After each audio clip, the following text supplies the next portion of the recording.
व्यवस्था देखी और कुछ सवाल मैंने खड़े किए। स्वागत है। वो सवाल आप तक निवेदित करता हूँ। मैंने हस्तिनापुर के एक चौराहे पर रावण को खड़ा किया, उसके सामने राम को खड़ा किया। वो त्रेता नहीं, कलयुग भी जितना बीत चुका उतना आज की बात करता हूँ। राम का स्वभाव को उन्होंने रावण को देखा तो उसका वध करना उनकी नियत है। वाह। और मरना रावण की। इस बार राम ने जैसे ही दशकंधर को ललकारा है। वाह।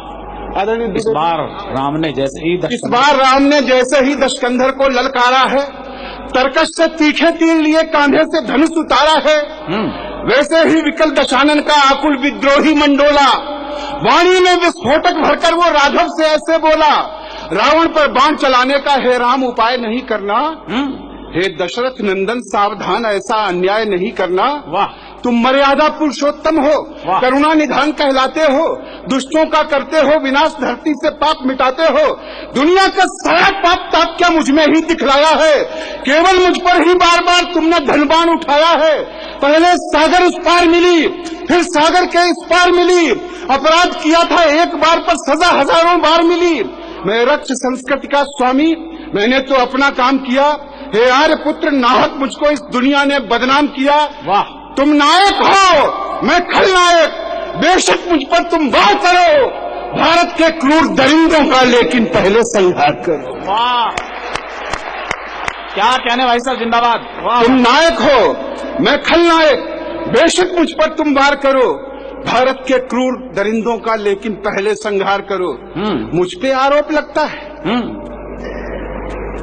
और मुझे हर पापी के एवज सामने खड़ा कर दिया जाता है उपमा में।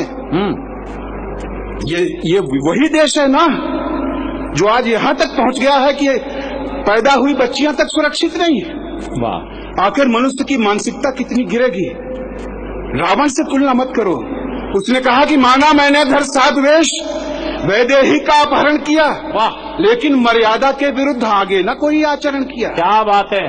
सीता अशोक वाटिका रही, मेरा इतना ही नाता था। मेरी पटरानी बन जाओ ये कह करके धमकाता था, ये कह करके समझाता था। मैं राक्षस हूँ, मेरा स्वभाव भय दिखलाता धमकाता था। अरे पर जब जाता था पास कभी पत्नी को लेकर जाता। हाय। वाह वाह वाह वाह वाह वाह वाह। पर जब जाता था पास कभी पत्नी को लेकर जाता था। जिसको अपराध कहोगे तुम, ऐसा तो कुछ भी हुआ नहीं। लंका में मैंने सीता को एक उंगली से भी छुआ नहीं।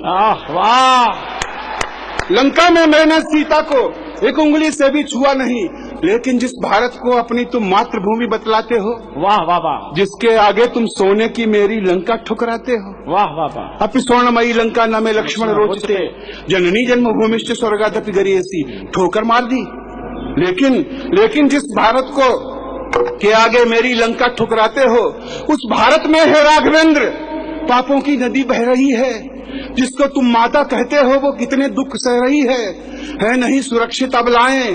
हे राम तुम्हारे भारत में नित लूटी जाती बालाएं। हे राम तुम्हारे भारत में कर दिया कलंकित साधुवेश भारत के नमक हरामों ने, अपराधी कुटिल कामियों ने, ज्ञानेश्वर आशारामों ने। वाह वाह। कर दिया कलंकित साधुवेश भारत के नमक हरामों ने, अपराधी कुटिल कामियों ने, ज्ञानेश्वर आशारामों ने। मर्यादा की सब सीमाएं है राघव टूटी जाती हैं। कितनी दामिनियां निर्भय हो सड़कों पर लूटी जाती हैं। हे राघवेंद्र इन दुष्टों पर क्यों धन टंकार नहीं करते? लज्जा के क्रूर लुटेरों पर क्यों बाण प्रहार नहीं करते? अरे इन पापी अधम पिशाचों के सीने पर प्रथम प्रहार करो। मैं वक्ष खोलकर खड़ा हुआ राघव तब मुझ पर वार। वाह वाह, क्या बात है। मैं वक्ष खोलकर खड़ा हुआ राघव तब मुझ पर वार करो। वाह। और मेरे भाई एक तर्क और देता है, एक वर्ग को और खड़ा करता है। उस वर्ग विशेष का कोई व्यक्ति यहाँ उपस्थित हो, मैं उसे बहुत आदर पूर्वक कहता हूँ कि वो अपवाद होगा, उसके लिए नहीं है, लेकिन है। वो कहता है याद तुम्हें जब लक्ष्मण के सीने में शक्ति समाई थी? वाह। मेरे सुषेण ने ही जाकर तब अपनी जान बचाई थी। वाह। क्या राजवैद्य ने दुश्मन को उपचार उचित था दिया नहीं? ये लंका की मर्यादा थी, बदले में कुछ भी लिया नहीं। वाह वाह वाह वाह वाह। भारत के बहुत वैद्य राघव जो विशेषज्ञ कहलाते हैं, ये महापुरुष कैसे अपनी सेवा का धर्म निभाते हैं, भूखे नंगे बीमारों से पहले धन जमा कराते हैं, तब जाकर ये सेवा धर्मी रोगी को हाथ लगाते हैं, और जो इन अपराधी वैद्यों की कुल फीस नहीं भर पाते हैं, कितने ही शल्य चिकित्सा की मेजों पर ही मर जाते हैं। वाह वाह, कितने ही शल्य चिकित्सा की मेजों पर ही मर जाते हैं। ये नहीं चिकित्सक हैं राघव, ये धन के निपट लुटेरे हैं। हे दशरथ नंदन, ये पापी सारे भारत को घेरे हैं। पहले इन राज रोगियों की बीमारी का उपचार करो। मैं बख्श खोलकर खड़ा हुआ राघव, तब मुझ पर वाह वाह वाह वाह, मैं बख्श खोलकर खड़ा हुआ। कहने भाई साहब जिंदाबाद राघव, तब मुझ पर वार करो। वाह। और कहता है मैं तो लंका का राजा था। बड़ी चर्चा हुई सरकारें आने से पहले, और आज तक वही चर्चा हो रही है। रावण उस पर टिप्पणी करता है। रावण के बहाने इस व्यवस्था पे भी एक दृश्य इसका देख लें। कहता है कि मैं तो लंका का राजा था, दुनिया का वैभव ले आया, सारी दुनिया में लंका को मैंने सोने से चमकाया। लंका का कोई व्यक्ति कभी हैरान भूख से मरा नहीं। वाह, कोई घटना हो तो बताओ।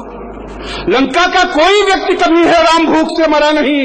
मैंने लंका का धन लेकर दूसरे देश में भरा नहीं। वाह वाह वाह, मैंने लंका का धन लेकर दूसरे देश में भरा नहीं। भारत के धन कुबेर पैसा भारत में पचा नहीं पाए। तुम तो भारत के रक्षक थे, अपना धन बचा नहीं पाए। तुम तो भारत के रक्षक थे, अपना धन बचा नहीं पाए। चोरी से और दलाली से जनता का शोषण करते हैं। ये नए लुटेरे भारत का पैसा विदेश में भरते हैं। ये उजले उजले अपराधी ईमान धर्म सब भूल गए। इनके कारण कितने किसान बेबस फांसी पर झूल गए। सत्ता इनके कब्जे में है, इसलिए शान से ऐंठे हैं। नीचे से लेकर ऊपर तक ये भ्रष्टाचारी बैठे हैं। पहले इन देशद्रोहियों के सीने पर बांध प्रहार करो। मैं बख्श खोलकर खड़ा हुआ राघव, तब मुझ पर वार करो। क्या कहने भाई साहब जिंदाबाद। मैं बख्श खोलकर खड़ा हुआ। एक दृश्य, एक सवाल, वाह वाह, एक वाह, घटना। एक बार आप लोग भी तालियां बजा दीजिएगा एक अच्छी कविता के लिए। वाह वाह वाह। मेरी लंका के बासिंदे लंका पर मर मिट जाते थे। मेरी लंका के बासिंदे लंका पर मर मिट जाते थे, लेकिन दुश्मन तक कभी नहीं घर की खबरें पहुंचाते थे। लेकिन दुश्मन तक कभी नहीं घर की खबरें पहुंचाते थे। लंका के लाखों वीरों ने रण में खुद को बलिदान किया। मैं अच्छा था या बुरा, किंतु मेरी जिद का सम्मान किया। सेना नायक या राजा के पीछे लोग हों, यही धर्म है। मैं अच्छा था या बुरा, किंतु मेरी जिद का सम्मान किया। हाँ, एक विभीषण था जिसने दुश्मन को गले लगाया था। मैंने उस लंका द्रोही को लंका से मार भगाया था। भारत के कुछ गद्दारों ने दुश्मन से हाथ मिलाया है। हाय हाय, वाह वाह वाह। आतंकवादियों को घर में इन दुष्टों ने ठहराया है। घर घर विस्फोट बमों के हैं, आतंकवाद का साया है। हे राघवेंद्र, इन दुष्टों ने ऐसा कोहराम मचाया है। इनके कारण चौराहों पर, इनके कारण निर्दोषों का सड़कों पर लहू बह रहा है। वो चीख चीख कर राघवेंद्र तुमसे बस यही कह रहा है, ये लाशों के व्यापारी हैं, पहले इनका संहार करो।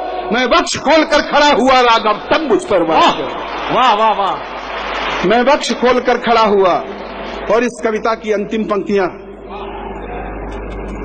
रावण ने कितना बड़ा सवाल उठा दिया, और शायद आप आश्चर्य में पड़ेंगे। राम ने तो धनुष बाण लिया ही था। रावण ने अपने बाण से, अपने शब्द बाण से राम को किस तरह से आहत कर दिया। उसने कहा, रावण से भी 100 गुना बड़े ये पापी अत्याचारी हैं। क्या बात है। लज्जा के, धन के अपहर्ता, अपराधी, भ्रष्टाचारी हैं। केवल मेरा वध करने का संकल्प हृदय में पाल लिया। तुमने बस रावण को देखा, अपना धनुबाण संभाल लिया। आखिर कब तक बस मेरा ही राघव संहार करोगे तुम? कर चुके मेरा वध एक बार, और कितनी बार करोगे तुम? क्या बात है। तुम मर्यादा के पालक हो, कैसे मर्यादा तोड़ोगे? एक ही पाप की सजा मुझे 100 बार भले कैसे दोगे? हे कमल नयन, वो सवाल और अस्तित्व पर सवाल। रावण कहता कि हे कमल नयन, हो सावधान, अवसर है नैन भिगोने का। कुछ लोगों को विश्वास नहीं है राम तुम्हारे होने का। हाय वाह वाह वाह वाह वाह वाह वाह। इस देश में करुणानिधि जैसे कितने लोग हैं। क्या बात। कुछ लोगों को विश्वास नहीं है राम तुम्हारे होने का, कुछ लोगों को विश्वास नहीं है राम तुम्हारे होने का। हे राघवेंद्र, इन लोगों को अपनी पहचान कराओ तुम, अपने धन की टंकारों से अपनी पहचान कराओ तुम। भारत माता की पीड़ा का उपचार नहीं होने वाला, मेरा वध करके भारत का उद्धार नहीं होने वाला। पहले इन नीचों से अपनी धरती का हल्का भार करो। मैं वक्ष खोलकर खड़ा हुआ राघव, कुछ करवा। बहुत बहुत धन्यवाद आपको। कात्यायन की अच्छी कविता के लिए मैं चाहता हूं पूरा सदन जोरदार तालियां बजाए एक अच्छी कविता के लिए जो मेरे बड़े भाई नरेश कात्यायन ने सुनाई है। और वो कविता नहीं है, कविता के माध्यम से एक अनेक जगह का सरसंधान उन्होंने किया है। एक रावण का वध नहीं है ये, इस समाज के अनेक रावणों की तरफ इशारा है। बड़ी पुरानी पंक्ति नरेश भैया मेरे जहन में आ गई है। किस रावण की बाहें काटूं, आपकी तालियां कमजोर ना पड़े नरेश भाई के लिए। किस रावण की बाहें काटूं, किस रावण का शीश उड़ाऊं, घर घर रावण पग पग लंका, इतने राम कहां से लाऊं। घर घर रावण पग पग लंका, इतने राम कहां से लाऊं। शौर्य की इस आवाज, इस व्यवस्था के खिलाफ लिखने वाली कलमें, मैं कई बार सोचता हूं जब व्यवस्थाओं की दुर्गतियां न होंगी, जब इस समाज में विसंगतियां न होंगी और राजेंद्र राजन जैसे बड़े कवि को यह न लिखना पड़ेगा कि वतन की जो हालत बताने लगेंगे तो पत्थर भी आंसू बहाने लगेंगे। कहीं भीड़ में खो गई आदमियत, उसे ढूंढने में जमाने